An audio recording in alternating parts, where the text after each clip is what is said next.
النهاردة بقى هعمل معاكم صنف من اهم الاصناف اللي بتتحط على السفرة المصرية. هعمل معاكم جلاش باللحمة المفرومة على الطريقة المصرية. عارفين ان الجلاش ملك العزومات، يعني مناسبة عزومة، اي حد جاي لكم لازم الجلاش ده يعني ملك كده وبطل السفرة. مكسلة بقى وعندك لفة جلاش في التلاجة ولحمة مفرومة، تعالي نعمل الجلاش المصري القمر ده. اول حاجة يا حبايب قلبي عايزاكم تصلوا على الرسول، اللهم صل وسلم وبارك على سيدنا محمد. حطوا لايك للفيديو، اشتركوا في قناتي، دي قناتي اكلاتي واختراعاتي.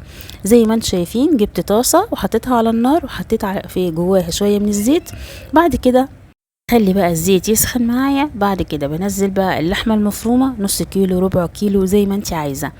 بفضل اقلب في اللحمة لغاية لما لونها يتغير. بعد ما لونها يتغير بنزل بصلاية مفرومة في الكبة، بصلاية كبيرة تمام، تكوني فرماها ناعم كده في الكبة.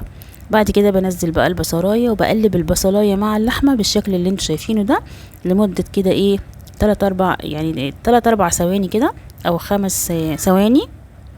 بقلب بقى البصلاية كويس جدا في اللحمة بالشكل اللي انتوا شايفينه ده تمام اهو، لغاية بس ما تحسوا ان البصلاية دبلت سنة تمام بالشكل اللي انتوا شايفينه ده، يعني زي ما قلت لكم كده 5 ثواني ل7 ثواني. بعد كده حبايبي بنزل بقى جزرايه او يعني جزرايه كبيره او جزرتين صغيرين مبشورين برضو في الكبه ناعم. بنزلهم بقى على البصل كده وافضل اقلب بالشكل اللي انتوا شايفينه ده تمام. لو عايزين تحطوا فلفل رومي، يعني عايزين تجيبوا فلفل رومي وتفرموه برضو وتحطوه، مش اي مشكله تمام. وهحط كمان فصين من الثوم، يعني فصين او 3 فصوص من الثوم هفرمهم في الكبة برضو واحطهم تمام. بعد كده بنزل بقى التوابل بتاعتي. التوابل بتاعتي عبارة عن فلفل وكزبرة، وهنزل كمان يعني من كل نوع كده نص معلقة صغيرة، وهنزل نص معلقة صغيرة برضو من البابريكا تمام. كل التوابل اللي انا بحطها دي بتدي طعم حلو جدا للحم. وهنزل كمان نص معلقة صغيرة من الكركم، وانتوا عارفين ان الكركم بيعلي من قيمتها الغذائية تمام. بقلب بقى كل الكلام ده مع بعض كويس جدا بالشكل اللي انتوا شايفينه ده، يعني لمدة مثلا 4-5 ثواني برضو تمام. بعد كده بنزل اخر حاجة خالص بنزلها هي الملح. بنزل نص معلقة من الملح، ومتحاوليش تكتري الملح قوي عشان ما تحدقش معاكي، وانا بنزل الملح اخر حاجة خالص تمام. بقلب بقى كله كده مع بعض. انتوا عارفين اصلا ان اللحمة المفرومة ما بتاخدش وقت خالص على النار، بتستوي بسرعة يعني على طول.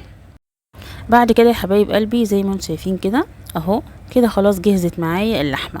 بغطيها بقى وبركنها على جنب خالص، وتعالوا بقى نعمل باقي الوصفة. بصوا بقى يا حبايب، بجيب صينية، اي صينية متوفرة عندك، صغيرة كبيرة زي ما انت عايزة بقى تعملي ماشي. بجيبها وبدهنها وببطنها كويس جدا بالسمنة او بالزبدة. لازم تبطني الصينية عشان لما الجلاش يستوي ما يلزقش معاكي في الصينية وانت بتطلعيه بعد ما يستوي.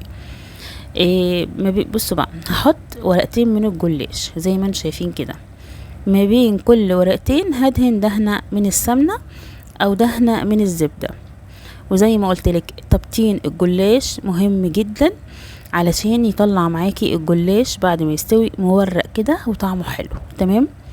يا ريت لو كان في يعني تبطنيه بحاجه بماده دهنيه حلوه، يعني زبده نوعها حلو او سمنه بلدي تمام. زي ما قلت لك ما بين كل ورقتين جلاش بتدهني دهنه من السمنه او من الزبده بالشكل اللي انتوا شايفينه ده. طريقه سهله وبسيطه، وفي الاخر هتاكلوا احلى جلاش. انتوا عارفين ان الجلاش المصري بقى بيتحط على السفره كده وبيسد في كل العزومات، مناسبات بقى معاكي. لو انت مثلا مش عامله غدا او محتاسه تعملي غدا، عندك شويه لحمه مفرومه وعندك ورقه لفه جلاش في التلاجة، بتطلعيها وتعملي الجلاش. عايز تعملي بقى شويه بطاطس محمره جنبه، شويه سلطه، ووجبه تحفه هتعمليها على الغدا تحفه وسهله ومتاخدش اي وقت ولا مجهود. عايزاكي بقى تجربي الجلاش ده بطريقتي، هيعجبك جدا. زي ما انتم شايفين كده زي ما قلت لكم ما بين كل ورقتين دهنة من السمنة او دهنة من الزبدة.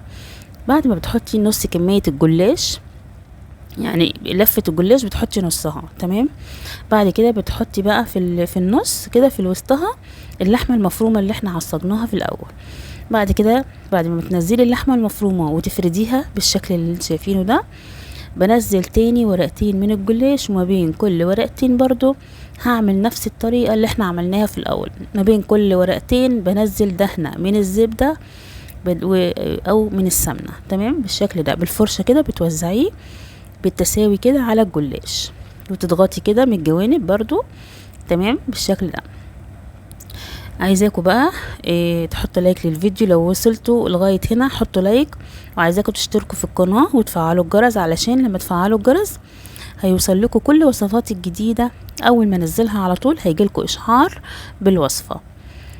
بعد كده حبايبي، بعد ما حطيت بقى ما بين كل ورقتين دهنة كده من السمنة او من الزبدة، خلاص كده بقطع بقى الجلاش التقطيعة اللي انت عايزاها. عايزة تقطعيه كبير، عايزة تقطعيه صغير، اللي انت عايزاه، التقطيعة اللي انت عايزاها قطعيها، تمام. بقطعه بقى بالشكل ده قبل ما ادخله الفرن. لازم ضروري جدا تقطعي الجلاش قبل ما تدخليه الفرن. بعد كده بتكوني مسخنه الفرن على درجه حراره 180، وانت كده شغاله في الجلاش سخني الفرن، ايدي الفرن عشان يسخن معاكي. بعد كده بتدخلي بقى، تاخديه بقى وبتدخليه في فرن سخن زي ما قلتلك. بتسيبيه بس في الفرن كده لغايه لما لونه يحمر سنه، مش عايزه يحمر يعني، مش عايزاه يستوي سوا كامل، انا عايزاه بس نص السوا زي ما انتم شايفين كده، يبقى لونه يعني اورنج كده، تمام. بعد كده بتكوني محضره كوبايه كبيره كده من الحليب، تحطي عليها بيضه في الكوبايه، وتحطي عليها رشه من الفلفل، وتقلبي البيضه كويس جدا في الحليب. بعد كده بتوزعي الحليب على الجلاش بالشكل اللي انتوا شايفينه ده، يعني بتوزعيه كويس كده على الجلاش. بعد كده بتاخدي صينيه الجلاش وبتدخليها الفرن تاني علشان تكمل سوا. بتسيبيها تقريبا 10 دقايق تاخد بقى اللون الاحمر والقمر اللي انتوا شايفينه ده. شايفين الجمال، شايفين الحلاوه. عايزه اقول لكم الطبقات مورقه، عشان احنا مورقينها كويس جدا بالماده الدهنيه، والطبقه اللي فوق مقرمشه، واللحمه المفرومه في النص كده. حاجه بقى يا جماعه، عايزه اقول لكم طعمه وريحته تجنن. لازم تجربوا الجلاش ده بطريقتي، حلوه قوي قوي قوي. شايفين اللحمه في النص بقى كده، وطبقه الطبقه اللي فوق عايزه اقول لكم مقرمشه كده، حلوه قوي يا جماعه. والجلاش من النص كده مستوي وطعمه يدوب في البق. لازم تجربوه بطريقتي.